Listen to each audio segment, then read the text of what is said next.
Kwa hiyo hichi ni kipande cha mwendelezo ambao tulikuwa tunaenda kuangalia zile mabadiliko makubwa. Tulikuwa tunaenda kuangalia zile mabadiliko makubwa, tukasema tutaangalia kwa mfano, na mfano wetu ambao tuliuchukua sawa, tulisema kama tutataka kutia kitenzi katikati ya saa ambayo nataka kuitamka sawa, yani katika sentensi yangu kuna kitenzi kinahusika, tukachukua mfano wa sentensi tukasema ninakuja sawa, saa 6:15 sawa.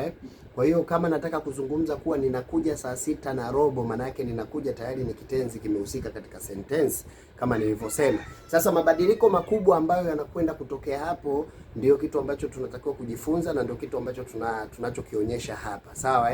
Tukasema kuwa getchol hutumika kama tunataja dakika sawa, kwenye saa husika. Yaani kwa mfano kama ni saa 4:10, maana yake ni saa 4:10. Kwa hiyo dakika 10 mfumo wake wa kusoma saa tulisema formula maana yake tutatumia getchol kwa sababu ndio dakika ambazo zimepita kutoka kwenye hiyo saa. Kwa hiyo saa ikiwa kamili, kwa mfano hiyo saa 4 kamili, kutoka kamili kuanza na dakika 1, manake pale tunatumia getchol tulisema mpaka itakapofika saa mpaka dakika 29. Sawa. Kwa hiyo sasa pale panapotumika getchol ndipo ambapo mabadiliko yanaenda kutumika, kupotea getchol na kwenda geche. Sawa. Tukasema geche inaenda kutumika pale endapo saa itakuwa inatajwa kwenye dakika husika. Na sentence yetu nasema ninakuja saa 6:15. Saa 6:15 maana yake ni saa 6:15. Sawa. Kwa saa 6:15 tulishajifunza kusoma kule robo saa kama tunakumbuka. Vipindi vilivyopita tumefundishwa kabisa robo saa inasomeka vipi. Lakini hapa mabadiliko ambayo tunayaona ni kwamba getchol peke yake ndio inaondoka, ior inaondoka na kukaa geche. Geche inakaa kwa sababu tumeziongea sababu ni kwamba umehusisha kitenzi, yani kitendo kwenye sentensi yako. Kwa ukihusisha kitendo kwenye sentensi yako, saa ambayo inaanza na dakika 1 mpaka dakika 29, hautotumia getchol. Hiyo ndio formula uijue.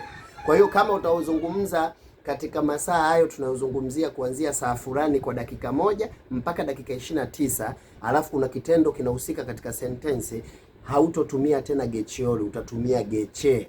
Kwa hiyo manake mfumo utakuwa utataja saa husika, utataja na dakika zake husika, halafu utaweka geche, halafu ndio utaweka kitenzi chako, kitu ambacho unaenda kukifanya kama unakula, kama utatembea, kama sentence yetu tunavyosema kuwa ninakuja saa fulani. Kwa hiyo kitenzi changu cha ninakuja kitakuwa mwishoni kuelezea ninakuja katika huo muda. Sawa Kwa hiyo maana yake hapo mfumo wa sentence maana yake getchol ndio ambayo imeondoka, na hapa tupo kuonyesha kwa nini getchol inapotea na inabaki geje. Kwa hiyo formula ielewe, inatumika tu kwa saa ambazo zimeanza na dakika 1 mpaka 29. Lakini kutoka dakika 1 mpaka 29 maana yake kuna dakika 30, hiyo ni nusu saa. Hiyo inaendelea kusomwa kama kawaida. Sawa Kama kawaida, na tutaonyeshana kuwa nusu saa katika kitenzi itatumikaje baadaye. Sawa Lakini sasa hivi tunazungumzia dakika za exact hours, yani saa fulani na dakika fulani, kuanzia dakika 1 mpaka 29.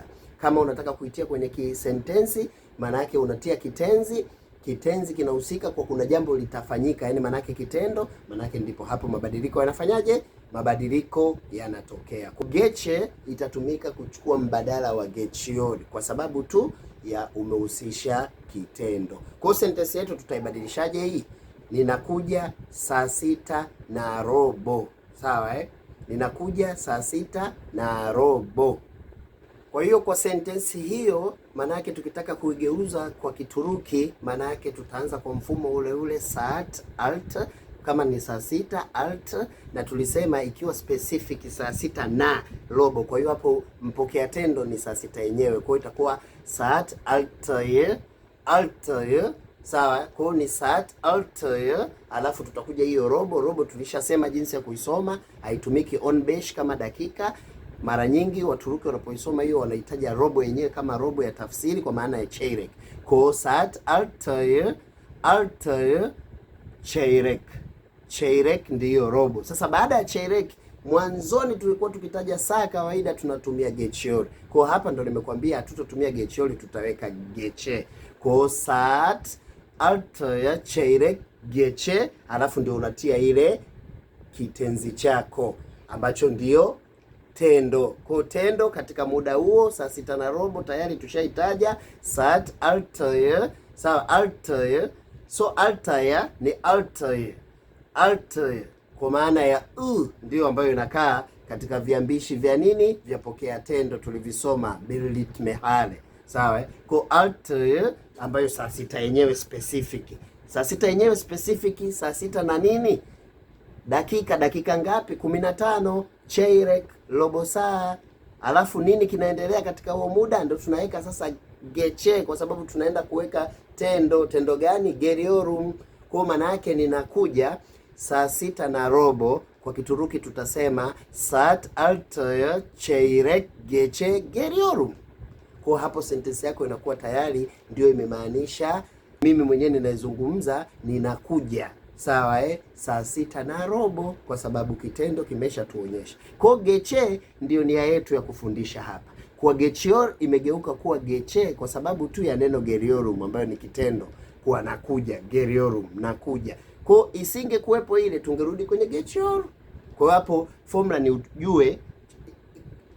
Kwa hiyo hapo formula ambayo unatakiwa kujua wewe ni kwamba kumbe tunatumia gece tu kwa sababu ya kitenzi.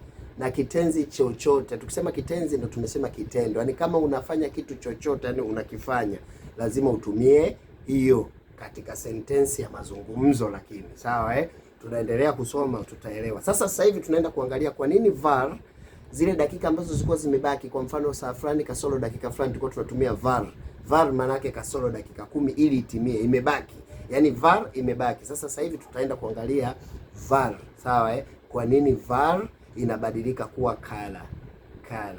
Sasa hapo ndio tunaenda kuangalia nayo na kwa sababu gani. Kwa hiyo formula muhimu ambayo unatakiwa uiweke kichwani ni kwamba gece hutumika kuanzia sana dakika 1 mpaka 29 tu.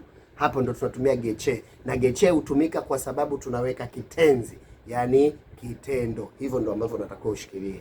Basi baada ya hapo angalia sasa, baada ya dakika 31 ndo kala na var kule. Kwa nini var inageuka kuwa kala? Kule tunaenda kuanzia dakika 31 ya hiyo saa tuliyosoma hapa, hiyo saa 6:15 tunaenda kuangalia. Kishafika dakika 31 mpaka mwisho wake, mpaka dakika 59 pale var inabadilika kuwa kala. Kwa nini? Ndio tunaenda kuangalia huko mbele. Sawa, Kwa hiyo kipande kinachofuata kitakuwa kinaonyesha hiyo.